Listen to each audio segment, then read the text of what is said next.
بسم الله الرحمن الرحيم. الحمد لله رب العالمين والعاقبة للمتقين ولا عدوان إلا على الظالمين وصلى الله وسلم وبارك على نبينا محمد وعلى آله وصحبه أجمعين وبعد. السلام عليكم ورحمة الله وبركاته. الأدب ስርዓት አላህ ሱብሓነሁ ወተዓላ ትልቅ ቦታ የሰጠው ነገር ነው። ሰዎች እዚህ ምድር ላይ በሚኖሩ ጊዜ የተለያዩ ስርዓቶችን አሟልተው ካልኖሩ ፈውዳ ወይም ደግሞ ስርዓት አልበኝነት ይከሰትና ሰዎች የኑሮን ጣዕም የሚያጡ ይሆናሉ። መረጋጋትና መስከን የሚጠፋ ይሆናል።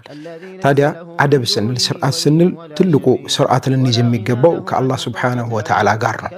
ከአላህ ጋር ሊኖረን የሚገቡ ስነ ስርዓቶች ተብለው የሚጠቀሱ በርካታ ናቸው። ለዛሬ የመጀመሪያውን ክፍል አንዱን አጠር ባለመልኩ ላቀርብላችሁ እወዳለሁ። እሱም አልኢኽላሱ ሊላሂ ሱብሓነሁ ወተዓላ፣ ስራን በሙሉ ለአላህ ሱብሓነሁ ወተዓላ ጽድት ማድረግ። ይህ ሰዎች ከአላህ ሱብሓነሁ ወተዓላ ጋር ሊኖራቸው የሚገባ የመጀመሪያው ስርዓት ነው። ስራን በሙሉ ሲሰሩ ለአላህ ሱብሓነሁ ወተዓላ ብቻ ጥርት ማድረግ። እያንዳንዱን መልካም ስራ ነገ አላህ ሱብሓነሁ ወተዓላ ዘንድ መመንዳትን ፈልጎ እሱ ፊት መቆምበት ዕለት አለ። ለዛ ዕለት የሚጠቅመኝ ይሆናል ብሎ መስራት መኖር አለበት ማለት ነው። ከዚህ ውጪ ሌሎች ዓላማዎችን ሳንጨምር ሌላ ምንም አይነት ዓላማ ሳይኖረን አላህ ሱብሓነሁ ወተዓላ ዘንድ ብቻ ለመወደድና እሱ ዘንድ ምንዳ ለማግኘት መስራት ይኖርብናል። አላህ ጀለ ወዐላ ምን ይላል? ፈመን ካነ የርጁ ሊቃአ ረቢሂ ፈልየዕመል ዐመለን ሷሊሓ ወላ ዩሽሪክ ቢዒባደቲ ረቢሂ አሐዳ። ፈመን ካነ የርጁ ሊቃአ ረቢህ፣ ጌታውን እገናኛለሁ ብሎ ተስፋ ያደረገ የሆነ ሰው ፈመን ካነ የርጁ ሊቃአ ረቢሂ ፈልየዕመል ዐመለን ሷሊሓ፣ መልካምን ስራ ይስራ፣ ጽድት ያለን ስራ ይስራ። ወላ ዩሽሪክ ቢዒባደቲ ረቢሂ አሐዳ፣ አላህን ሱብሓነሁ ወተዓላን በማምለክና በመገዛት ላይ ደግሞ ምንንም ነገር እንዳያጋራ ይላል አላህ ጀለ ወዐላ። ስለዚህ ስራችሁን በሙሉ ለአላህ ሱብሓነሁ ወተዓላ ጽድት ጥርት ያለ አድርጉ እያለን ነው አላህ ሱብሓነሁ ወተዓላ። በሌላ ቦታ ላይ ቁል ኢነማ ኡሚርቱ አን አዕቡደ አላህ ሙኽሊሰን ለሁ ዲን ይላል። እኔ የታዘዝኩትኝ አላህን ሱብሓነሁ ወተዓላን የሃይማኖቱን ተግባራቶች በሙሉ ጽድት አድርጌ እሱን እንዳመልክ ነው በል ይላል አላህ ጀለ ወዐላ።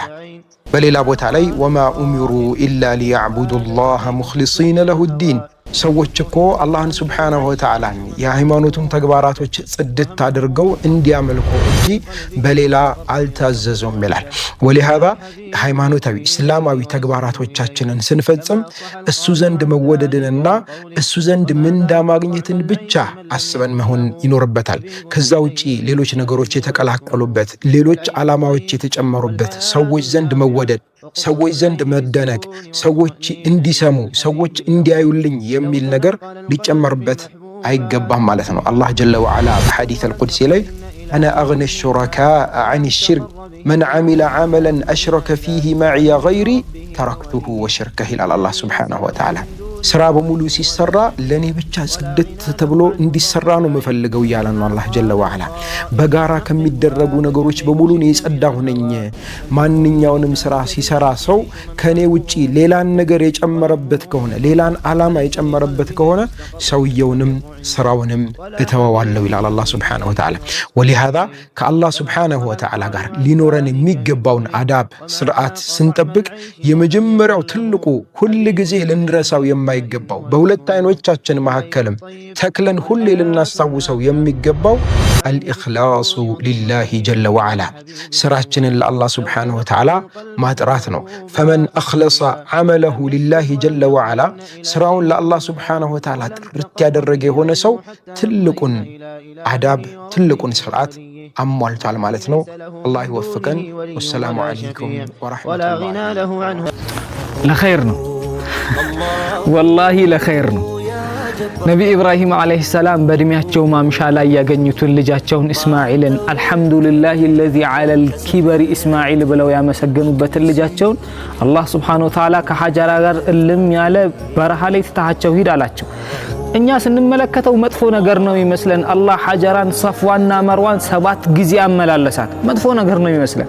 ነገር ግን በዛች ክስተት አላህ ዘምዘምን አፈለቀ። እስከ የውመል ቂያማ ድረስ ሙእሚኖች ይጎነጩታል። እንደገና በዛም አላበቃም፣ ልጃቸውን እረዳላቸው አላህ። አሁንም ስናየው በጣም መጥፎ ነገር ነው ይመስለን። ሊያርዱት አጋደሙት ነቢ ኢብራሂም ልጃቸው እስማኤልን። አላህ ሙክት በጋ ወረደላቸው። በዛች ዕለት በአረፋ ዕለት ምስኪኖች ከሀብታሞች እኩል ስጋቸውን በልተው ደስ ብሏቸው እንዲውሉ አደረገ። አላህ ኡዱሂያ እንደነገገ ለኸይር ወላሂ ለኸይር ነው። ግድ የለህም አላሁ ያ ጀባሩ